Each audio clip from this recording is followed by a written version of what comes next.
Land of the keywords emotes के पिछले episode में हमने देखा था कि मिसू और जुयान की दोस्ती हो गई थी, तो अब भागे। इस एपिसोड की शुरुआत में मिसू जुयान से कहती है कि यहाँ पर कोई लड़ाई हो रही है, इसलिए हमें जाकर उनकी मदद करनी चाहिए। इस पर जुयान भी एग्री हो गया था, लेकिन मिसू से कहता है कि आप यहीं पर रुके, ये लड़ाई डेंजरस भी हो सकती है, इसलिए जब तक मैं ना हूँ तब तक आपको यहीं पर रुकना चाहिए, क्योंकि अगर कुछ गलती भी हुई तो मैं अकेला वहाँ से एस्केप कर सकता हूँ, लेकिन अगर आप मेरे साथ जाएंगे तो इसके साथ ही मेरा ध्यान आप पे हमेशा रहेगा और इस मौके का फायदा उठाकर वो लोग हमें कैप्चर कर लेंगे। ये सुनने के साथ ही वो तैयार हो गई थी।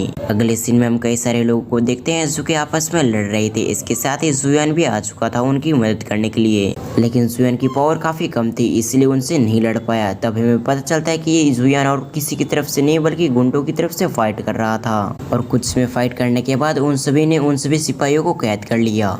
उसके बाद जुयान कहता है कि मैंने सुना था कि इसके अंदर एक ब्यूटीफुल प्रिंसेस बैठी हुई है, इसलिए मैं उसे देखने जा रहा हूँ। लेकिन तभी गैंग का लीडर कहता है जाओ और इस लड़के को घेर लो, क्योंकि ये भी जू मेंशन से आता है। उसकी बातों को सुनने के बाद तो जुयान को काफी गुस्सा आ गया। इधर मिसू जब देखते हैं कि जुयान खतरे में तो उसके पास आ गई। इसके साथ ही उनसे भी कहते हैं कि इसे मत मारो। मिसू की ब्यूटी देखकर सभी लोग हैरान हो गए थे। इसके साथ ही कहते हैं ये लड़की तो काफी ब्यूटीफुल है। दूसरी तरफ जुयान अपने मन में कहता है मुझे जल्द से जल्द कुछ करना होगा, नहीं तो हम दोनों जल्द ही मारे जाएंगे। ये सोचते ही उसके दिमाग में एक आइडिया आता है। तभी जुयान उनसे भी कहता है कि मेरे मरने से पहले मेरा एक आखिरी इच्छा है, इसलिए मैं चाहता हूँ कि मरने से पहले मैं आप सभी को एक मैजिक दिखाऊं। जुयान की आखिरी इच्छा को सुनकर वो सभी इसके लिए तैयार हो गए थे, क्योंकि उन सभी को ऐसा लग रहा था कि जुयान तो चारों तरफ से घिरा हुआ है, इसलिए वो चाहकर भी यहाँ से एस्केप नहीं कर सकता। इसीलिए वो सभी जुयान के मैजिक को देखने के लिए तैयार हो गए थे।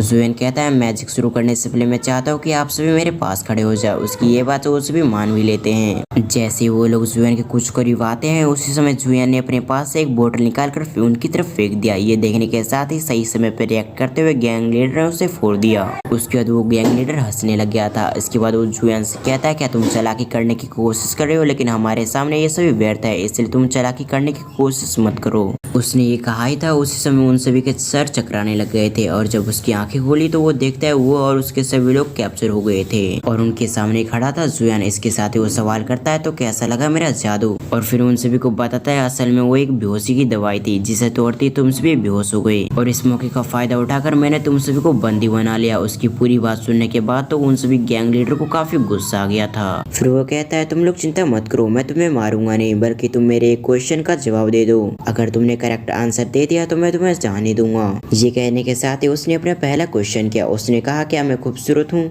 इस क्वेश्चन को सुनने के साथ ही एक व्यक्ति कहता है हाँ आप खूबसूरत हैं। इसके साथ ही आप इस सिटी के नहीं बल्कि इस दुनिया के नंबर 1 खूबसूरत इंसान हैं। यहाँ तक कि इस गैरेज के अंदर जो लेडी बैठी हुई उससे भी ज्यादा है। उसकी ये बात अंदर बैठे हुए वुमेन ने भी सुन ली, जिस वजह से तो उससे काफी गुस्सा आ रहा था। वो अपने मन में कहती है आखिर इसकी हिम्मत भी कैसी हुई मेरे बारे में ऐसे कहने की। बाहर की तरफ जुयान ने उसे मार दिया। इसके साथ ही उसके कई सारे लोगों को मार दिया था और आखिरी में गैंग लीडर बचता है। वो कहता है मुझे पता है कि तुम मुझे भी मार दोगे, इसलिए मैं तुम्हारे किसी भी क्वेश्चन का जवाब नहीं दूंगा। ये सुनने के साथ ही जुयान कहता है तुम फिक्र मत करो, अगर तुमने मेरे क्वेश्चन का सही जवाब दे दिया तो मैं तुम्हें जाने दूंगा, मैं तुम्हें नहीं मारूंगा और इस चीज के लिए मैं तुमसे वादा करता हूँ। और उसके बाद वो किसी तरह से उससे सवाल करता है और फिर जुयान अपने मन में कहता है मैंने जो इससे सवाल किया है वो तो सिर्फ मेरी दुनिया का है, इसलिए किसी भी तरह से उसका जवाब नहीं दे सकता। लेकिन अगली पल वो जवाब सुनने के साथ ही हैरान हो गया था, क्योंकि उस गैंग लीडर ने बिल्कुल करेक्ट आंसर दे दिया होता है। इसके साथ ही जुयान अपने मन में कहता है आखिर ऐसा कैसे हो सकता है, क्योंकि मैंने इससे जो क्वेश्चन किया था वो तो सिर्फ मेरी दुनिया का था। लेकिन फिर भी उससे कहता है कि तुमने मेरे क्वेश्चन का करेक्ट जवाब नहीं दिया। ये कहते हुए उसे खत्म कर दिया। इधर मिसू अपने मन में कहती है आखिर ये जुयान है कौन, क्योंकि जुयान ने अभी तक ये नहीं बताया था कि वो चू मेंशन का दामाद है। उसने सिर्फ अपने नाम के अलावा उससे कुछ भी नहीं बताया था, जिस वजह से उससे सवाल करते आखिर आप है कौन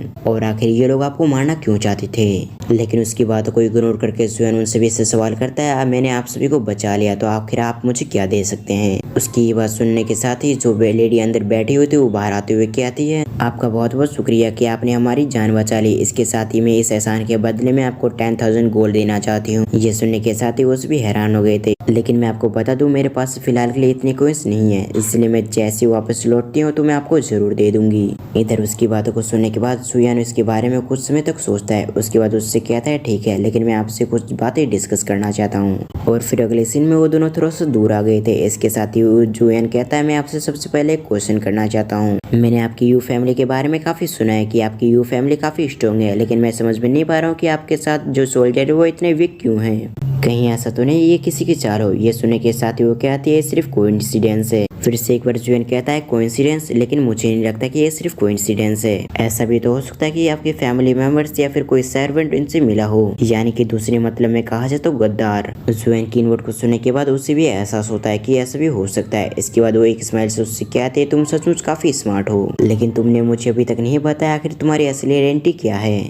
क्योंकि बिना आइडेंटिटी जाने मैं तुम्हें 10,000 गोल्ड कॉइंस कैसे दूंगी। कुछ समय सोचने के बाद वो कहता है मेरा नाम जुयान है और मैं जू मैंसन का सन इन लॉ हूँ, लेकिन मैं आपसे रिक्वेस्ट करता हूँ कि आप मेरी इस आइडेंटिटी के बारे में किसी और से डिस्कस ना करें, यहाँ तक कि आपके साथ जो सर्वेंट है उससे भी नहीं। ये सुनने के साथ ही उसे सहमति जताती है। इसके साथ ही वो कहती है आप फिक्र ना करें, जबकि आपने भरोसा करके मुझे अपनी आइडेंटिटी के बारे में बताया तो मैं किसी और से डिस्कस नहीं करूंगी। उसके बाद हमें उसका नाम बताया जाता है, उसका नाम यू है। फिर मिस यू अपने स्टोरिंग से एक जेट पैनेट निकालते हुए उससे कहती है इसे अपने पास रखे, इस की मदद से आप जब चाहे तब मुझसे मिल सकते हैं बिना रोक टोक के। उसे लेते हुए जुएन कहता है क्या इस चीज की मदद से मैं आपकी यू फैमिली में कभी भी एंटर कर सकता हूँ। इस चीज की वजह से जुएन थोड़ा सा हैरान हो गया था, क्योंकि जैसे कि आपको पता है जुएन इस दुनिया से नहीं बल्कि दूसरी दुनिया से है, इसलिए इस दुनिया के बारे में उससे ज्यादा कुछ भी नहीं पता। दूसरी तरफ उसकी ये बात सुनने के साथ ही मिस यू थोड़ा सा मुस्कुरा देती है। अब दूसरी तरफ हम डॉक्टर की बेटी मिस यू को देखते हैं, जो कि अभी तक जितने भी वहाँ पर घायल लोग थे उन सभी का इलाज कर दिया था, जिस वजह से वो सभी रिकवर हो गए थे, इसीलिए वो लोग मिस यू का धन्यवाद कह रहे थे। इसके साथ ही वो कहते हैं आप ब्यूटीफुल होने के साथ साथ काफी काइंड हार्टेड भी हैं। उनकी ये बात सुनने के साथ ही जुएन आगे बढ़कर उसके सर को रब करते हुए उससे कहता है आपने बिल्कुल सही कहा, ये काफी काइंड हार्टेड है। इसके साथ ही उसे कुछ एहसास हुआ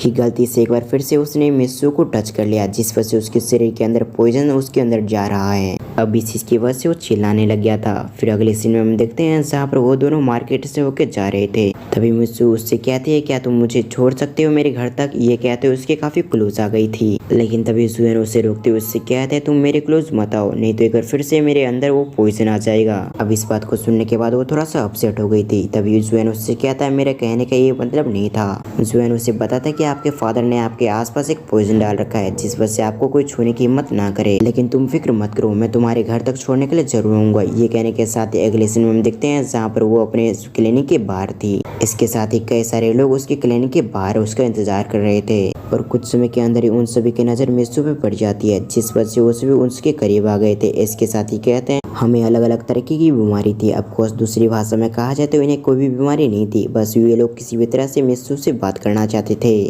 और इस बात को मिस यू भी काफी अच्छी तरह से जानती थी। इसलिए मिस यू उनकी बातों को सुनने के बाद कहती है ठीक है मैं आपको चेक करूंगी, पर आप सभी को एक लाइन बनाना होगा और 1 बाय 1 करके मेरे पास आना होगा, उसके बाद ही मैं आपको चेक करूंगी, वरना नहीं। उसकी स्मार्टनेस को देखने के साथ ही जुएन भी उससे काफी इम्प्रेस हो गया था। और अगले सीन में हम जुएन को देखते हैं जहाँ पर वो डॉक्टर के सामने आ गया था। डॉक्टर उसे देखते हुए उसे सवाल करता है क्या तुम उनसे भी बीस्ट को हंट कर लिए। तब जुएन उन्हें बताता है कि नहीं मैं उनसे भी बीस्ट को हंट नहीं कर पाया, लेकिन मेरे पास काफी पैसे आ चुके हैं। पैसों को देखने के साथ ही वो डॉक्टर उसे झपटे से छीन लेता है। इसके साथ ही वो कहता है तुम गरीब से अमीर कैसे बने, और ये पैसे वही थे जो कि डॉक्टर की बेटी ने ही दिया था जुएन को बीस्ट के हंट के बदले। और इसके साथ ही उसने ये भी बताया था कि जुएन को कि हमारे फैमिली पैसे पे एक खास तरीके की निशान होती है, जिस वजह से हम आसानी से अपने पैसे को पहचान सकते हैं। और अब प्रेजेंट में हम देखते हैं जहाँ पर उस डॉक्टर ने भी पहचान लिया था, लेकिन इसके साथ ही वो कहता है ये पैसे मुझे जाने पहचाने क्यों लग रहे हैं। तब जुएन उनसे कहता है कि पहले तो मैं आपको पैसे नहीं देना चाहता था, लेकिन अब दे रहा हूँ तो आप ऐसे कर रहे हो, आप ऐसे कैसे कर सकते हो मेरे साथ, ये पैसे मेरे हैं। तब डॉक्टर कहता है ठीक है ठीक है ठीक है, फिर मुझे बताओ आखिर तुम्हें क्या इलाज करवाना है। फिर जुएन उनसे कहता है कि मैं सही से कल्टीवेशन नहीं कर पाता हूँ, तो आप प्लीज चेक करिए आखिर मेरी कल्टीवेशन में क्या प्रॉब्लम है। ये बात सुनने के साथ ही हम अगले सीन में देखते हैं जहाँ पर डॉक्टर कुछ सोचते उससे कहता है कि तुम्हारे बॉडी के अंदर कोई सील लगी हुई है, जिस वजह से तुम कल्टीवेशन कभी भी नहीं कर पाओगे। ऐसा लगता है कि किसी व्यक्ति ने तुम पे जानबूझ के सील लगाया हुआ है ताकि तुम कभी भी कल्टीवेशन ना कर पाओ।